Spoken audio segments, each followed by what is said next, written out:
Hey guys, David here, TexasHornsFans.com. Time for our 2020 position unit previews and projected starting lineups. So this is first video, and just like we did last year, and if you guys follow us on our Facebook page, you definitely know that we like to do things from the line of scrimmage out because the game is played from the line of scrimmage out. So that's what we're going to do, looking at position by position. We're going to go offensive line first in this video, and then we'll do one video for each position. So we'll go offensive line, defensive line, and then we'll get into running backs, linebackers, and then go out from the line of scrimmage. So definitely drop your comments below. Want to see what your projected starting lineups are for each group. Definitely check out the other videos for the other groups, and then of course don't forget to click subscribe and for the notifications as well. And then we'll also put these up on our Facebook page. There's a link in the description. We have over 57,000 Longhorns fans on there, so it's an awesome group. All right, let's get into offensive line. Okay, so first of all, just a few thoughts I kind of jotted down looking at last year's unit. Really thought they did a great job against LSU, and up until the Oklahoma game. Really thought they regressed in the Oklahoma game, and then mostly throughout the rest of the season had great moments, looked great against Utah, obviously, in the bowl game, but overall really thought they took a few steps back as a group and as a unit from the Oklahoma game on. And, obviously a lot of reasons for that: banged up, injuries, I think a lot of loss in confidence in the offense's ability to stay two-dimensional, right? So I think a lot of pressure was put on Sam from that game on, relying on him too much. So I think that affected the line as a unit as well.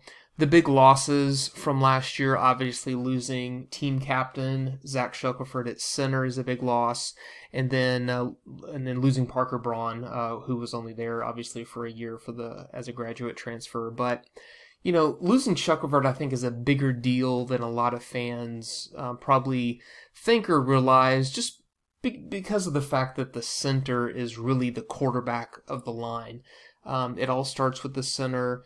And typically, it's up to the center to identify a lot of things that the defense is doing, especially any changes or shifts at the line or with the linebackers, working with the guards on both sides to pick up blitzes or any double blocks or scoop blocks and things like that. So, changing that during Sam's senior year, I think could potentially have a bigger impact than I think what most fans are considering.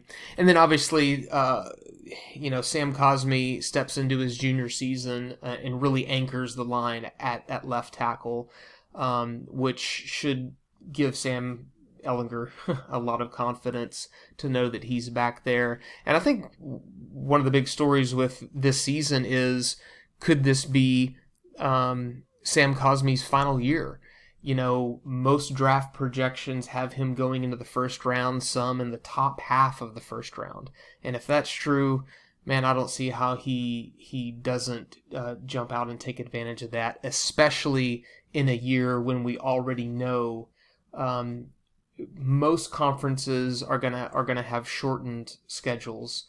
The SEC, the Big Ten, the conferences are going to get rid of their non-conference games. Okay, it's just going to create a domino effect. We're recording this here at the very end of July, so fully expect that to see. And obviously that's going to have an impact on the NFL draft. It's going to have an impact on how NFL teams evaluate these guys. All right, so here are my projected starting lineup for the O-line. Obviously, like we said, Sam anchoring the left tackle position, solidifying that. And then I've got Junior Angular at the left guard position, And then obviously it's expected that Derek Kirksetter, who played guard last year, is going to slide into the center spot. So I think that's kind of a big question mark to see how that's going to go. And also don't underplay or undervalue the relationship that Sam has with the center, right? That's valuable as well. And luckily, Derek has plenty of in-game snaps on his resume. Okay, so that gives me a lot of confidence. The right guard position, I've got Christian Jones in there right now, but I really think that one is the most up for grabs position in terms of who's going to actually get in there and be the starter. Wouldn't be surprised to see Reese Moore slide in there. But most of the other options are going to be guys that just don't have a lot of in-game experience. And then the right tackle, fully expect Denzel Okafor to solidify that right tackle position. And then, wouldn't be surprised to see a couple other guys kind of get some time in there as well. But definitely think the strength of the line is the left side, and then the right side with a few more question marks. And then the key reserves, like I said, I think Reese Moore could slide in there pretty much any time. And then I went ahead and threw in the freshman Jake Majors, who was really a recruit at center.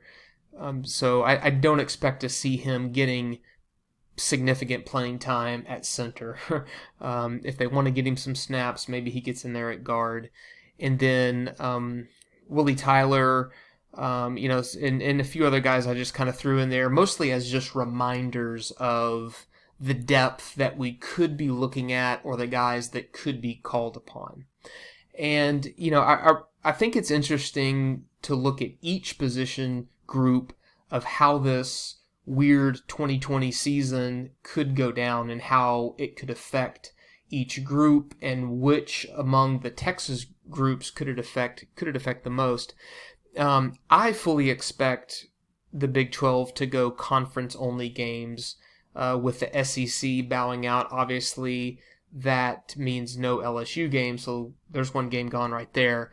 But I think that, the offensive line certainly, more than any other group, has to play as a cohesive unit.